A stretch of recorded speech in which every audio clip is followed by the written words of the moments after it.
امام ابو حنیفہ رحمۃ اللہ علیہ جب مدینہ منورہ گئے تو 1 ہفتہ رہے مدینے میں. اس کے بعد انہوں نے کہا کہ بھئی فوراً واپسی کے لیے سواری کا انتظام کرو، مجھے فوراً نکلنا ہے.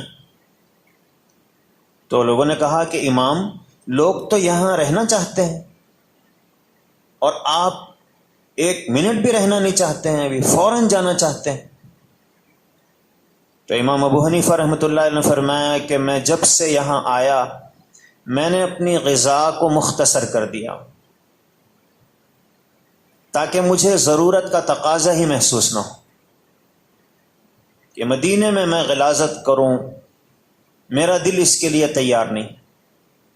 لیکن ظاہر ہے کہ آدمی کتنی ہی اپنی غذا کو کم کرے، ضرورت تو تقاضا تو محسوس ہوگا نا کچھ ہی دنوں کے بعد. تو 8 دن گزر گئے ہیں، میں اب تک قضائے حاجت کے لیے نہیں گیا، لیکن اب مجھے ضرورت کا تقاضا محسوس ہو رہا ہے، اس لیے میں اب 1 منٹ کے لیے بھی یہاں نہیں رہ سکتا ہوں، اس لیے کہ رہوں گا تو پھر مجھے یہاں غلاظت کرنی پڑے گی. تو میں نے بتایا الدین کلہ ادب، کہ ہم اپنی زندگی کو ادب سے آراستہ کرنے کی